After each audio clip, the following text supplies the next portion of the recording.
अगर आप नए हैं तो वीडियो देखने से पहले हमारे चैनल को सब्सक्राइब जरूर करें और अगर आपको हमारी वीडियो पसंद आए तो इसे लाइक कीजिए। कहानी की शुरुआत एक दूर दराज घाटी से होती है, जहां हरे भरे पहाड़ों और चमचमाते नदी नालों के बीच एक छोटा सा गांव बसा हुआ था। उसी गांव की कच्ची गलियों में एक सादी सी झोंपड़ी थी, जहां नूरीन अपनी बूढ़ी नानी के साथ रहती थी। नूरीन की उम्र लगभग 10 साल थी और उसके चेहरे पर एक अलग ही मासूमियत और सादगी की रोशनी थी। उनका घर बहुत ही गरीब था, रोज की रोटी मुश्किल से पूरी होती थी, लेकिन नूरीन ने कभी शिकायत नहीं की।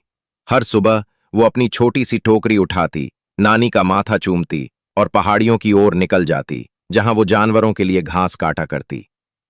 एक दिन जब सूरज धीरे धीरे आसमान पर चमक रहा था और हवा में हल्की ठंडक थी, नूरीन हमेशा की तरह हरे मैदान में घास काट रही थी।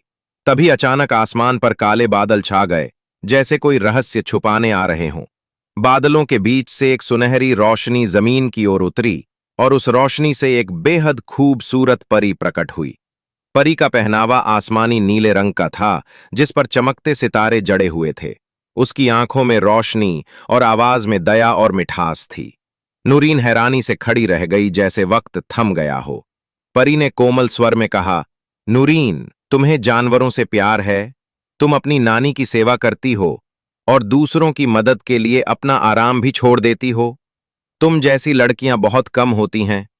तुम्हारी अच्छाई की खुशबू आसमानों तक पहुंच चुकी है और मैं तुम्हें एक इनाम देना चाहती हूं। नूरीन ने नम्रता से जवाब दिया, मैंने तो कुछ खास नहीं किया, बस वही किया जो सही लगा। परी मुस्कुराई और जमीन पर पड़ी घास की गठरी की ओर इशारा किया।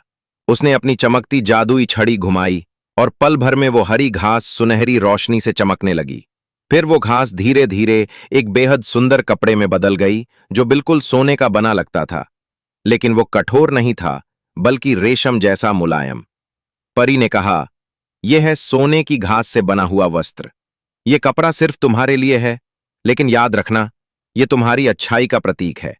जब भी तुम किसी की मदद करोगी, ये और ज्यादा चमकेगा, लेकिन अगर तुम घमंड में आ गई तो ये कपड़ा मिट्टी बन जाएगा। नूरीन ने श्रद्धा से उस कपड़े को थामा और वादा किया कि वो हमेशा नम्रता और सेवा से काम लेगी। जब वो गांव लौटी तो सबकी आंखें उस चमकते कपड़े को देखकर दंग रह गईं।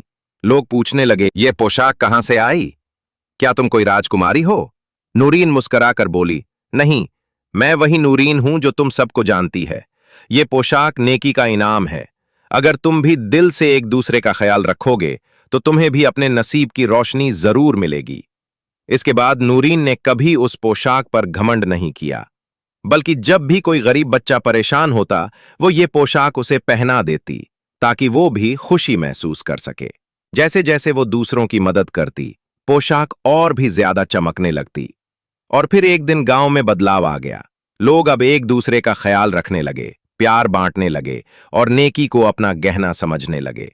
नूरीन की झोपड़ी आज भी वैसी ही थी, मगर उसके चारों ओर हमेशा एक रोशनी सी रहती थी, क्योंकि वो सिर्फ सोने से बनी घास की पोशाक नहीं पहन रही थी, बल्कि सच्चाई, ईमानदारी और सेवा की पोशाक भी उसके साथ थी। सीग, अंत और सीख।